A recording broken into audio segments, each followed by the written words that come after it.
Assalamualaikum warahmatullahi wabarakatuh dan selamat sejahtera. Apa khabar pelajar-pelajar semua? Cikgu harap semuanya berada dalam keadaan sihat di samping keluarga tersayang. Baiklah, hari ini cikgu akan memberikan penerangan tentang topik yang kedua dalam grafik komunikasi teknikal tingkatan 5, iaitu tajuk lukisan bangunan. Okey, baiklah pelajar, cikgu akan memberikan penerangan tentang pengenalan kepada lukisan bangunan. Okey, lukisan bangunan amat penting dalam pembinaan sesebuah bangunan dan menjadi panduan kepada jurubina untuk membina bangunan mengikut spesifikasi yang ditentukan. Okey, lukisan bangunan biasanya disediakan oleh arkitek dan pelukis pelan.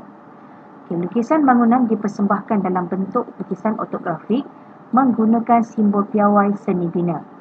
Okey, ini adalah contoh lukisan bangunan yang dilukis dalam lukisan ortografik yang terdiri daripada pelan, pandangan hadapan dan juga pandangan sisi. Baik, seterusnya cikgu akan terangkan tentang elemen dalam lukisan bangunan. Okey, terdapat 4 elemen penting dalam lukisan bangunan. Yang pertama ialah lukisan pelan, lukisan pandangan, lukisan keratan dan juga lukisan terperinci. Okey, kita tengok dulu lukisan pandangan. Okey, ini ialah contoh lukisan pandangan. Okey, lukisan pandangan memberikan dua dimensi ukuran lebar, dua dimensi ukuran iaitu lebar dan tinggi atau panjang dan tinggi. Terdapat 3 jenis pandangan iaitu pandangan hadapan, pandangan belakang dan juga pandangan sisi, sama ada sisi kiri atau sisi kanan. Okey, seterusnya ialah lukisan keratan. Okey, lukisan keratan menunjukkan pandangan yang terhasil apabila bangunan dipotong secara menegak bagi menjelaskan butiran terlindung. Potongan dibuat dari bahagian atas bangunan hingga ke tanah, merangkumi bumbung, tiang, dinding, tasuk, lantai, pintu, tingkap dan lapisan tanah. Okey, ia memberikan maklumat mengenai butiran dalam bangunan. Baik, seterusnya ialah lukisan terperinci. Okey, lukisan terperinci ni menjelaskan bahagian tertentu komponen bangunan seperti tingkap, pintu, bumbung dan tangga. Okey, ini ialah lukisan terperinci bagi sesebuah tingkap. Ya. Pelajar boleh tengok di sini kedudukan tingkap pada pandangan hadapan. Seterusnya, cikgu akan terangkan tentang lukisan pelan. Dalam lukisan pelan, ada 4 jenis pelan. Okey, yang pertama ialah pelan lokasi, yang kedua pelan tapak, yang ketiga pelan lantai dan yang keempat ialah pelan bumbung. Okey, kita tengok contoh pelan lokasi. Okey, ini ialah contoh pelan lokasi. Ia menunjukkan persekitaran tapak projek. Terdapat lokasi seperti jalan raya, lot tanah, bangunan dan juga mata angin. Okay, pelan lokasi perlu dilukis mengikut kedudukan arah utara. Baik, seterusnya ialah contoh pelan tapak. Okay, ini ialah pelan tapak yang menunjukkan bentuk dan keluasan tapak projek atau bangunan. Ditunjukkan dalam pelan tapak seperti nombor lot, okay, batu sempadan, jalan masuk utama, okay, dimensi tapak bangunan, okey, cadangan longkang dan juga cadangan sistem perpaipan. Okey, seterusnya ialah pelan lantai. Ini contoh pelan lantai yang menunjukkan susun atur ruang bangunan. Okey, menunjukkan kedudukan pintu, okey, kedudukan pintu, tingkap, ruangan, contoh ruang tetamu, ruang keluarga, ruang makan, dapur, bilik tidur dan sebagainya. Juga dia menggunakan simbol yang tertentu, contoh simbol tandas, simbol singki, okay, dan sebagainya. Seterusnya, pelan bumbung. Okay, ini contoh pelan bumbung. Okay, ia menunjukkan reka bentuk bumbung, dimensi kecerunan setiap bumbung, kadar unjuran, okay, dan kedudukan rasuk pada pandangan hadapan. Baik. Seterusnya, cikgu akan terangkan tentang simbol piawai.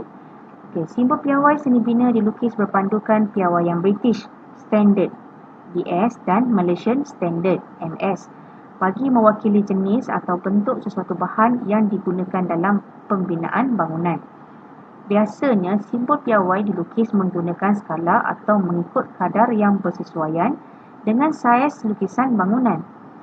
Simbol piawai seni bina digunakan dalam semua lukisan bangunan seperti pelan lantai, pelan bumbung, lukisan pandangan dan lukisan keratan. Baik, kita tengok simbol piawai seni bina dalam lukisan bangunan yang biasa digunakan. Yang pertama ialah pintu. Pintu ada pintu berengsel kiri dan juga pintu berengsel kanan. Ini ialah contoh pelan sebagai sesebuah pintu dan juga pada pandangan hadapan atau pandangan sisi bagi pintu berengsel kiri atau kanan. Kita ada pintu berengsel tanpa jenang antara. Ini contoh dia. Pintu gelangsa tunggal, pintu gelangsa kembar, pintu gelangsa kembar tiga, atau dalam bahasa Inggeris kita panggil sliding door. Next. Baik, tingkap berengsel kanan. Ini contoh pada pandangan pelan. Ini pandangan hadapan ataupun sisi kiri atau kanan. Tingkap berengsel atas. Tingkap berpangsi mengufuk. Tingkap gelangsa mengufuk. Tingkap rem kaca boleh laras atau tak boleh laras. Next, ada lagi simbol piawai yang digunakan iaitu contoh gerbang. Ini pada pandangan pelan dan juga pandangan hadapan ataupun pandangan sisi. Dan juga simbol piawai bagi tangga. Seterusnya cikgu akan terangkan tentang bumbung. Bumbung merupakan struktur paling atas yang dibina untuk melindungi bangunan daripada kesan cuaca seperti panas, hujan, angin dan habuk. Yang kedua, bumbung menambahkan lagi kecantikan sesuatu bangunan. Kecerunan bumbung mesti melebihi 10 darjah. Biasanya kita menggunakan 30 darjah, sudut 30 darjah untuk melukis kecerunan bumbung. Dan pelan bumbung bergantung kepada reka bentuk bumbung yang dibina. Next, seterusnya ialah bentuk bumbung rumah. Terdapat beberapa jenis bentuk bumbung rumah. Dekat sini pelajar boleh lihat banyak jenis bentuk bumbung rumah. Tapi yang biasa kita guna, yang lazim kita gunakan ada 3 jenis sahaja. Yang pertama ialah open gable. Dalam bahasa Melayu dia ialah tebing layar atau tebar layar. Yang kedua ialah bentuk hip. Ataupun dalam bahasa Melayu ialah bumbung limas. Dan yang ketiga ialah Dutch gable. Dalam bahasa Melayu ialah bumbung limas Belanda. Seterusnya. Ini ialah contoh bumbung tebing layar pada kedudukan pelan, pandangan hadapan dan juga pandangan sisi kanan. Ini ialah contoh reka bentuk bumbung tebing layar, struktur bumbung dan juga contoh keadaan sebenar bumbung tebing layar pada sesebuah rumah atau bangunan. Seterusnya bumbung limas. Ini ialah contoh pelan bumbung limas. Pandangan hadapan dan juga pandangan sisi kanan bagi bumbung limas. Ini reka bentuk bumbung limas, contoh struktur bumbung limas dan juga contoh keadaan sebenar bumbung limas pada sesebuah rumah atau bangunan. Seterusnya, bumbung limas Belanda. Ini adalah keadaan pelan bumbung limas Belanda. Pandangan hadapan dia dan juga pandangan sisi kanan bagi bumbung limas Belanda.